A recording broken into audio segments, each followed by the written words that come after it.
The medical bay of the interstellar hospital ship, Asclepius, hummed with the gentle sound of life-sustaining machinery. Suspended in the void between stars, the vessel's pristine white exterior reflected the distant light of the Korvax stellar system, a shimmering beacon of hope for the worlds it served. Inside, beneath the cold, blue illumination of medical-grade lighting, Alara Reyes adjusted her uniform and checked her equipment for the third time that morning. As Earth's representative among the ship's diverse medical team, Alara had grown accustomed to the rigorous protocols of interplanetary healthcare. Her expertise in xenopharmacology had earned her a place aboard this prestigious mission. But after 14 months in deep space, she still found herself marveling at the endless variety of physiology she encountered. Life support systems optimal, ambient temperature adjusted for incoming Kylian patients, announced the ship's AI in its characteristically monotone voice. Medical Officer Reyes, please report to Emergency Bay 3. Alara straightened her posture and tucked a strand of dark hair behind her ear. Acknowledged, she responded, gathering her customized medical scanner. She had modified the device herself to better read the unique chemical signatures of non-human patients, an innovation that had raised eyebrows among the ship's more traditionally minded officers. The corridor leading to Emergency Bay 3 stretched before her, its walls lined with holographic displays monitoring the vital signs of patients throughout the vessel. As she walked, Alara mentally reviewed what she knew about Kylian physiology: crystalline cardiovascular structures, trilobed respiratory system, neural pathways that operated on principles more akin to quantum computing than the electrochemical processes of human brains.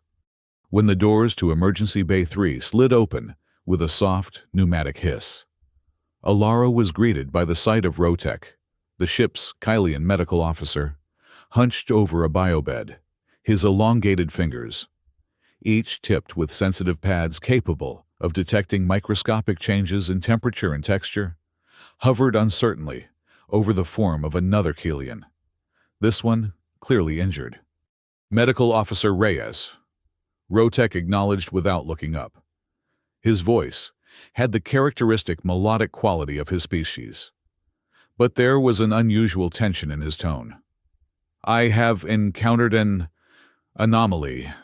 Alara approached cautiously, medical scanner at the ready. What kind of anomaly? Officer Rotek. The Kylian patient on the biobed was smaller than Rotek, perhaps younger, or of a different regional phenotype. Its normally iridescent skin had dulled to an ashen gray, and a deep laceration across its thoracic cavity revealed the glinting crystalline structures beneath. But what caught Alara's attention was the sound emanating from the injured Kylian, a soft, rhythmic, that made her heart constrict with empathy. Rotek tilted his head, the bioluminescent spots along his cranial ridge pulsating with confusion. It's crying? But why? He pronounced the word, crying, as if it were a term from an obscure medical text he had only encountered in theory. This response serves no physiological purpose that I can determine. Alara moved closer, carefully studying both patient and doctor. In the 2 years since humans had established formal relations with the Kylian civilization, cultural misunderstandings remained common. Emotional expression was one of the widest gulfs between their species. Kylians prided themselves on logical precision and emotional restraint, not because they lacked feelings, but because their evolutionary history had taught them to view outward emotional displays as potential vulnerabilities. Yes, it appears to be crying, Alara confirmed gently. It's a stress response, common in many species including humans. It can be triggered by physical pain or emotional distress. The wounded Kylian's cries grew slightly louder, and Rotek withdrew his hands as if burned. But we are in a medical facility with optimal treatment protocols. Why would it express distress when the logical response would be to conserve energy for healing? Alara activated her scanner, running it over the patient's wound. Emotion isn't always logical, Rotek. Sometimes it's simply human.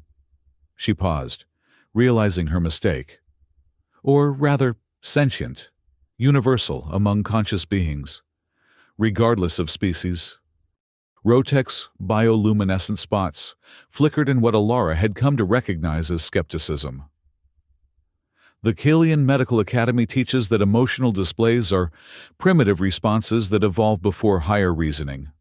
They should be suppressed in medical contexts as they interfere with optimal treatment.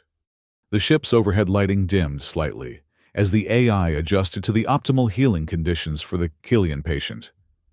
In the softer illumination, Alara could see the wound more clearly, not just the physical damage, but something in the patient's four pupilled eyes that transcended species barriers. Fear, confusion, a desperate need for reassurance. Sometimes, Alara said carefully, what a patient needs most isn't in any medical protocol. The ship's communication system chimed, and Captain Tariq's voice filled the room. Medical Bay 3, status report. Rotek straightened immediately. Patient 2475K9, suffering from thoracic laceration after maintenance accident in engineering. Treatment proceeding according to protocol. And the distress vocalization I'm hearing? The captain asked, his tone carrying a note of concern. Rotek hesitated, his gaze meeting Alara's. In that moment of silence, the injured Killian's soft crying seemed to fill the entire room. A natural physiological response, Alara interjected smoothly. Nothing that will impede treatment, Captain. After a brief pause, Captain Tariq responded, Understood. Proceed. Tariq out. As the communication channel closed, Rotek's posture relaxed slightly. Thank you, he said, the words sounding unfamiliar on his tongue. Command protocols discourage acknowledgement of emotional responses during medical procedures. Alara nodded, understanding the unspoken complexity behind his simple statement. The ship operated under a rigidly efficient system that viewed emotional displays as potential disruptions to medical care. It wasn't cruelty, merely the cold calculus of space medicine, where resources were limited and decisions had to be made with clinical precision. Let me show you something, Alara said, pulling out her personal datapad. She brought up a simple anatomical diagram of human tear ducts. Humans cry for many reasons. Pain, yes, but also joy, relief, even in response to beauty. Our tears contain different chemical compositions depending on the emotional trigger. Rotek leaned forward, his natural scientific curiosity momentarily overriding his cultural reservations. Different chemical compositions? For what purpose? Some researchers believe emotional tears release stress hormones and toxins from the body. Others suggest they contain chemical signals that promote empathy in others. Alara swiped through several more diagrams. But the truth is, we still don't fully understand all the functions of crying, even after centuries of study. The injured Killian made another soft sound, and Rotek's attention returned to his patient. With visible hesitation, he extended a hand toward the wounded area, but stopped short of touching it.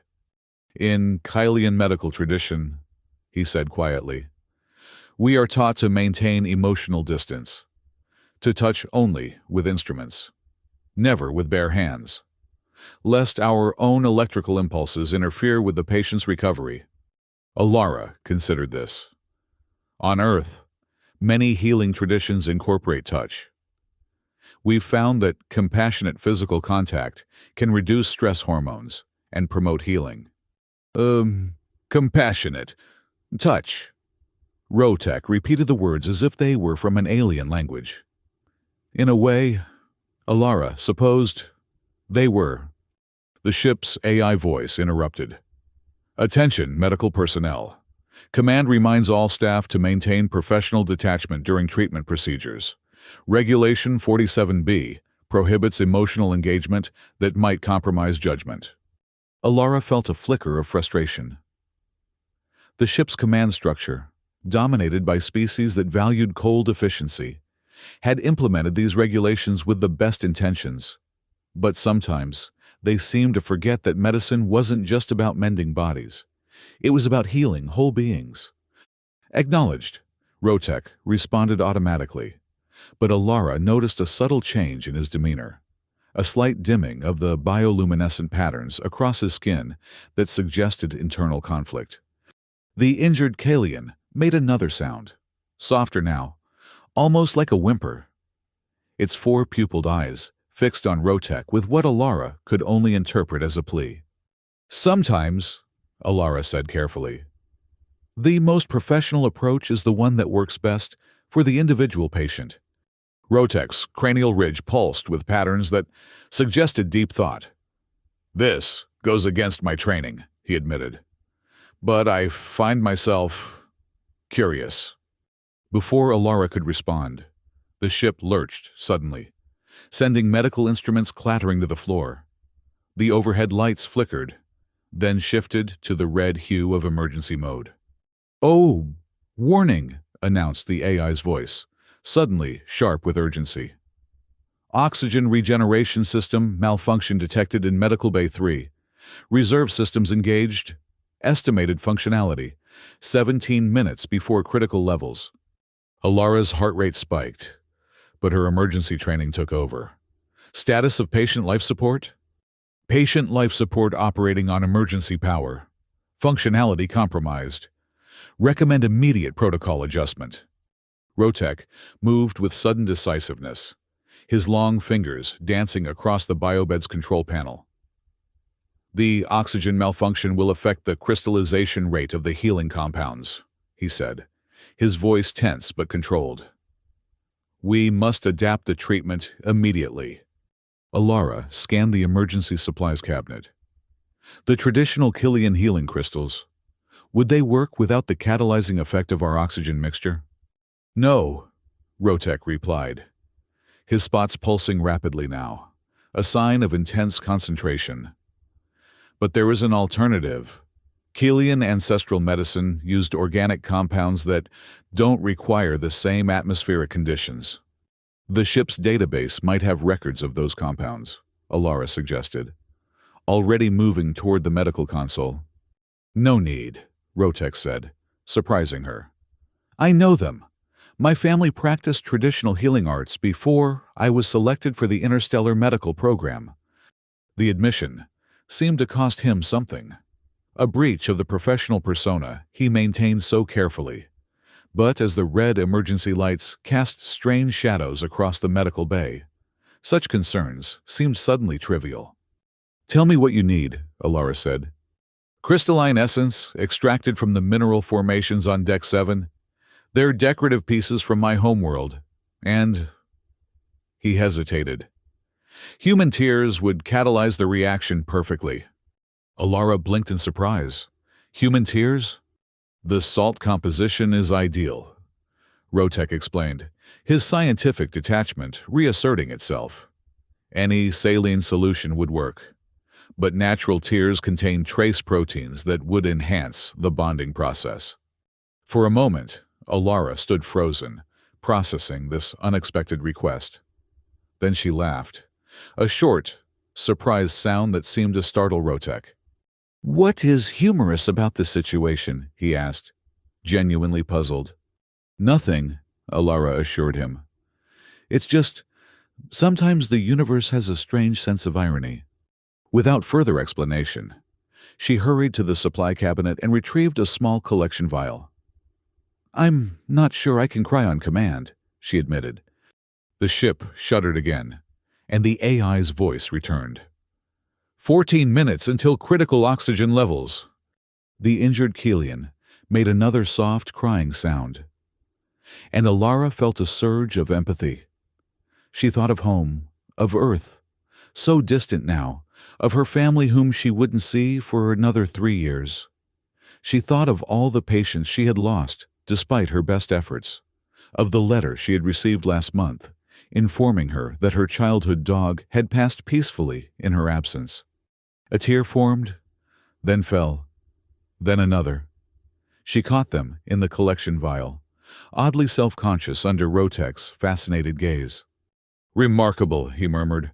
"Your species can produce tears at will?" "Not exactly," Alara said, wiping her cheek. "But we can recall emotions that trigger tears." She handed him the vial. "Will this be enough?" Rotek examined the tiny amount of liquid with the careful scrutiny of a jeweler assessing a precious stone. "Yes. Now, I need the crystalline formation." "I'll get it," Alara offered, already moving toward the door. "Which deck did you say?" "Deck 7, crew quarters section," Rotek replied. "My quarters, specifically. The formation looks like a spiral of blue-green crystal." Alara nodded and hurried out, the medical bay doors sliding shut behind her, left alone with his patient. Rotek stared at the small vial of tears in his hand. "Fascinating," he murmured to himself. "The emotional response of one species becoming the healing catalyst for another." The injured Killian made another soft sound, and Rotek found himself doing something unprecedented in his medical career. He responded to the emotional display, rather than simply noting it as a symptom. "You will be well," he said, his melodic voice gentler than usual. "This I promise you." The lights flickered again, and a new warning sounded. 12 minutes until critical oxygen levels. In the corridor, Alara ran. The ship's artificial gravity compensated for her speed, but she could feel the subtle shifts in the vessel's positioning as the automated systems worked to maintain stability during the malfunction. Crew members moved with purpose through the hallways, each attending to their emergency stations with the precision that characterized the Asclepius operation. She reached the turbolift and commanded, "Deck 7, crew quarters." As the lift began to move, Alara took a moment to steady her breathing. The situation was serious but not yet catastrophic. The ship's redundant systems were designed to prevent total failure, but the specialized needs of the Kylian patient complicated matters. Standard emergency protocols might not be sufficient. The lift doors opened on Deck 7, and Alara stepped out into the quieter environment of the crew quarters section. Unlike the sterile, utilitarian design of the medical bays, this area showed more signs of personalization, the ship's acknowledgement that even the most dedicated professionals needed some sense of home during long-term missions. She located Rotek's quarters and placed her hand on the identification panel. As a medical officer, she had emergency access to all crew quarters, a necessity in a profession where seconds could mean the difference between life and death. The door slid open to reveal a space that reflected its occupants' dual nature. The rigorous organization expected of a Kylian medical officer juxtaposed with subtle elements that hinted at a deeper connection to his heritage than he typically displayed. Precisely arranged medical journals and research materials dominated one wall, while the other held what appeared to be traditional Kylian artifacts. Alara quickly spotted the crystal formation Rotek had described. It sat on a small pedestal near his sleeping area, a spiraling structure of blue-green crystal that seemed to capture and refract light in ways that defied simple physics. As she carefully lifted it from its stand, she noticed a small inscription at its base in Kylian script. She had no time to attempt a translation, cradling the crystal carefully. Alara hurried back to the turbolift. "Medical Bay 3, she commanded, and felt the lift begin its descent. The ship's AI voice announced throughout the vessel, 10 minutes until critical oxygen levels in Medical Bay 3. All non-essential personnel evacuate immediately." When Alara returned to the medical bay, she found Rotek preparing a series of unusual instruments that hadn't been part of the standard emergency equipment. They appeared older, more organic in design, traditional Kylian medical tools that contrasted sharply with the sleek, standardized technology that dominated the rest of the room. "I have it," she said, presenting the crystal formation. Rotek took it with reverence. "This has been in my family for 7 generations," he said, his voice betraying a rare hint of emotion. "It was used to heal thousands before modern techniques replaced the old ways." Without further ceremony, he placed the crystal in a small mortar and, using a pestle carved from what appeared to be fossilized wood, began to grind it with precise, measured movements. The crystal resisted at first, then gradually yielded, breaking down into a fine, shimmering powder that seemed to glow faintly under the emergency lighting. "The tears now," he instructed. Alara handed him the collection vial, and Rotek carefully added the tiny amount of liquid to the crystal powder. The reaction was immediate and startling. The mixture began to glow with an intense blue-green light, illuminating the medical bay more brightly than the emergency systems. "Remarkable," Alara breathed, watching as the mixture transformed from powder to a viscous, luminescent gel. "The final component," Rotek said, his voice taking on a ceremonial quality, "must be administered with direct contact. In my ancestral tradition, the healer's touch completes the circuit of energy." He loaded the glowing substance into a crystal syringe, another traditional tool that looked wildly out of place in the high-tech medical bay. But as he positioned it over the injured Kylian's wound, his hand trembled visibly. "What's wrong?" Alara asked. I have never performed this procedure," Rotek admitted. "Only read of it in the historical texts. The technique requires—" He seemed to struggle with the concept. "Emotional connection. The healer must feel compassion for the patient. My training has been to suppress such responses." The ship's AI interrupted. 8 minutes until critical oxygen levels. The injured Kylian's crying had subsided to a whimpering sound that somehow conveyed more desperation than its earlier vocalizations. Its 4 pupilled eyes fixed on Rotek, with an expression that transcended species barriers. Pure, unfiltered trust. "I don't know if I can do this," Rotek said, his normal confidence faltering. "The emotional component. It goes against everything I was taught at the academy." Alara moved closer, careful not to disturb the delicate equipment. "Rotek, what did that inscription say? The one on the base of the crystal?" The Kylian doctor went very still. "You saw that?" "I noticed it, but couldn't read it." Rotek was silent for a long moment, the bioluminescent patterns across his skin pulsing in complex rhythms that Alara couldn't interpret. Finally, he spoke, his melodic voice softer than she had ever heard it. "It says, 'Through hands that feel, hearts that know.'" The ship lurched again, more violently this time. Several instruments crashed to the floor, and the lights flickered ominously. "Warning," the AI announced, its tone more urgent. "Oxygen regeneration system critically compromised. 6 minutes remaining before life-threatening levels." The injured Kylian began to show signs of respiratory distress, its tri-lobed breathing system struggling to process the increasingly thin atmosphere. "Rotek," Alara said urgently, "whatever you're going to do, it needs to be now." The Kylian doctor stared at the crystal syringe in his hand, then at his patient. The conflict was evident in every line of his body. The rigid training of the Kylian Medical Academy, warring with something older, something embedded in the cultural memory his people tried so hard to suppress. "I can't," he whispered. "I don't know how to feel what is required."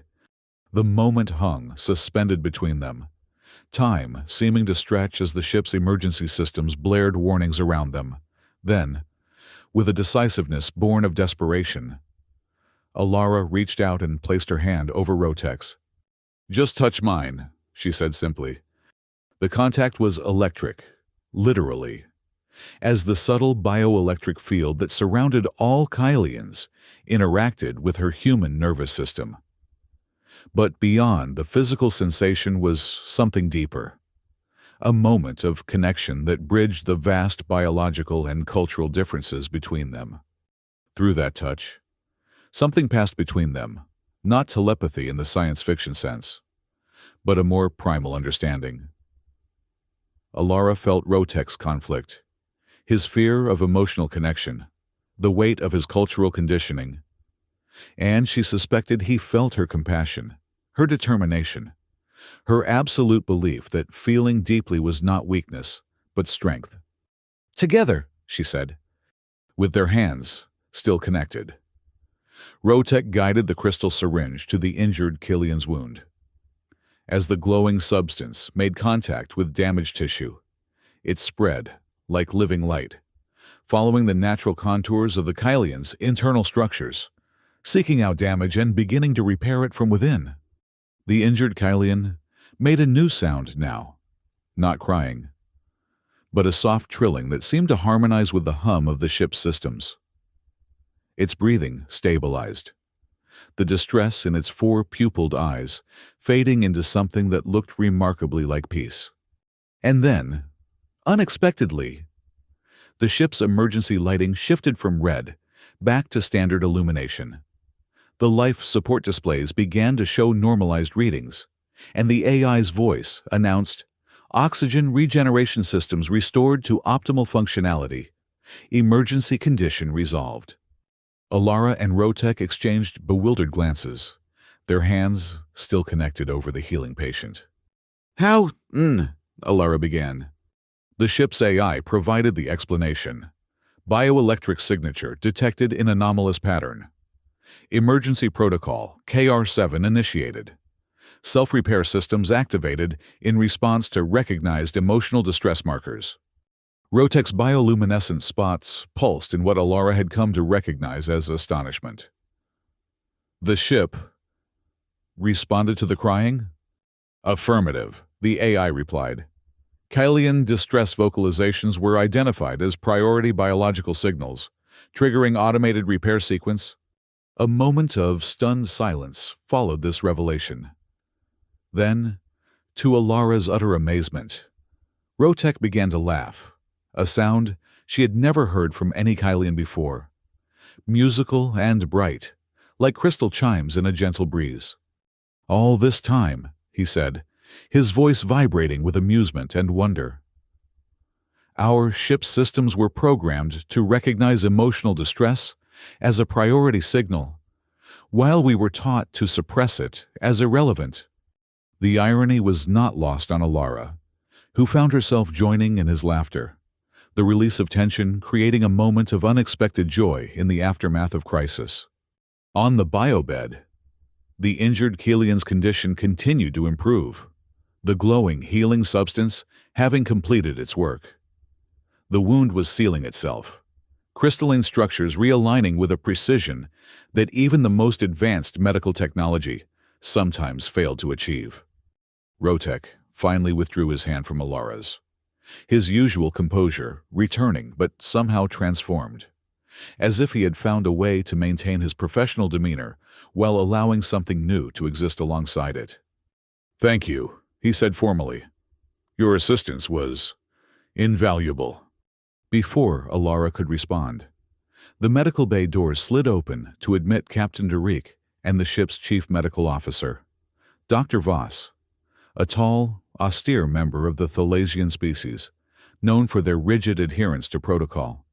"Report," Dr. Voss demanded, her multifaceted eyes sweeping over the scene with clinical detachment. Rotek straightened to attention.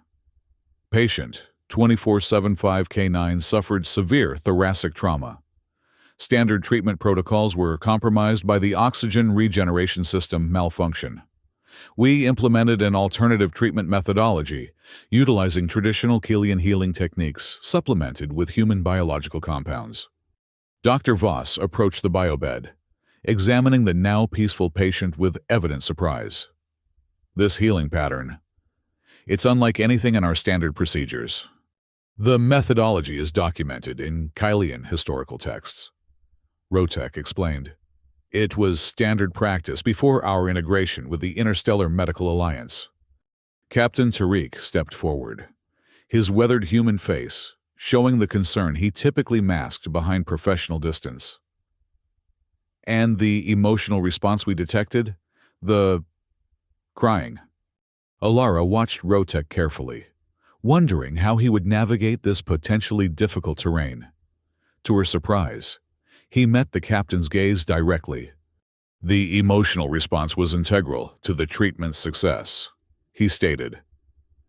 And, as we discovered, to the ship's automated repair systems. A moment of silence followed this declaration.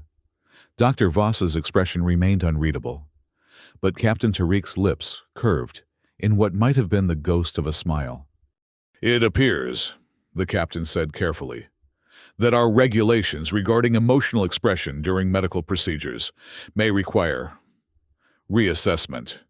Dr. Voss made a non-committal sound, but did not disagree, which, from her, was tantamount to enthusiastic approval. "Prepare a comprehensive report," she instructed. "Include all methodological details and outcomes. This may have significant implications for our treatment protocols." With that, she turned and exited the medical bay, her stiff posture betraying nothing of her thoughts on the matter. Captain Tariq lingered a moment longer. "Well done," he said simply, his gaze including both Alara and Rotek in the commendation. Then he too departed, leaving them alone with their recovering patient. In the quiet that followed, Alara became aware of a subtle change in the atmosphere of the medical bay. Not just the restored oxygen levels, but something less tangible. A shift in the relationship between doctor and patient, between different medical traditions, between representatives of vastly different species. "The patient will make a full recovery," Rotek said, consulting the biobed's diagnostic display. "The crystalline matrix is regenerating at an optimal rate." "Thanks to your knowledge of traditional healing," Alara observed. Rotek's bioluminescent spots pulsed in a pattern she had not seen before. "And your tears," he added. "A most effective catalyst." Something in his tone made Alara look at him more closely. To her astonishment, she saw moisture gathering at the corners of his four pupilled eyes, not the same as human tears, but a similar phenomenon. Droplets that contained not water, but a clear substance with a faint bioluminescent quality. "Rotek," she said gently, "you're—" He touched the moisture with evident wonder. "It appears," he said, his voice a mixture of scientific curiosity and emotional discovery, "that crying is not exclusively a human trait after all." The droplets fell, catching the light like tiny stars. But unlike the tears Alara had shed earlier, born of sadness and memory, these seemed to shimmer with something else entirely. Joy, perhaps, or wonder. Or the simple, profound relief of letting go of a lifetime of emotional restraint. "No," Alara agreed softly. "It never was." Over the next few days, the incident in Medical Bay 3 became something of a legend among the Asclepius crew. The story spread, as stories do in the closed environment of a starship, embellished in some tellings, simplified in others, but at its core, remaining a tale of connection across seemingly insurmountable differences. For Alara and Rotek, the aftermath brought a new level of collaboration. The report they prepared for Dr. Voss evolved from a simple account of emergency treatment into something more comprehensive, a proposed integration of emotional awareness into standard medical protocols, supported by both ancient Keelian wisdom and cutting-edge human psychological research. 1 week after the incident, they stood together in the ship's observation lounge, watching as the Asclepius orbited the luminous, blue-green planet of Corvax Prime. Below them, vast oceans swirled with bioluminescent lifeforms, creating patterns that reminded Alara of the healing crystal's glow. "Our report has been forwarded to the Interstellar Medical Alliance headquarters," Rotek informed her, his tone maintaining its usual formality, but with a new undercurrent of warmth. Dr. Voss has recommended it for priority review. That's excellent news, Alara replied, genuinely pleased. The report represented not just a potential advancement in medical practice, but a bridge between cultures that had long viewed emotional expression from fundamentally different perspectives. I have also, Rotek continued, with what in a human might have been described as hesitation, submitted a personal research proposal to the Kylian Science Academy. Oh, Alara turned away from the spectacular view to face him. What kind of research? Rotek's bioluminescent spots pulsed in the pattern she now recognized as indicating both pride and vulnerability, an emotional transparency he would never have revealed before their shared experience. A comprehensive survey of tear-like phenomena across sentient species throughout the known galaxy, he said, with particular emphasis on their chemical composition, biological function, and cultural significance.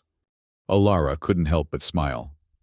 That sounds fascinating, and potentially groundbreaking. Yes, Rotek agreed. Initial research suggests that while the specific biochemistry varies widely, some form of emotional lacrimation exists in 78.4% of known sentient species. Yet, it remains one of the least studied aspects of comparative xenobiology. He paused, then added with uncharacteristic uncertainty, I was hoping you might consider collaboration on this project. Your perspective as both a human and a xenopharmacologist would be valuable. Alara recognized the invitation for what it was, not merely a request for scientific collaboration, but an acknowledgement of the unique bridge they had formed between their different worlds. I'd be honored, she said simply. Below them, the oceans of Korvax Prime continued their luminescent dance, patterns shifting and evolving in endless variation, much like the emotional currents that flowed, acknowledged or not, through every sentient being in the vast tapestry of galactic life. In Medical Bay 3, the recovered Killian patient prepared for discharge, its crystalline structures once again gleaming with health, and throughout the ship, Asclepius. Something subtle had changed, a softening of rigid protocols, a new awareness that sometimes the most advanced medical technology could not replace the healing power of a simple touch, or the profound connection forged when different species recognized in each other not alien otherness, but kindred feeling, as the ship continued its mission of healing across the stars.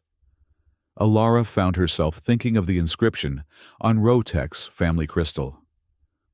Through hands that feel, hearts that know.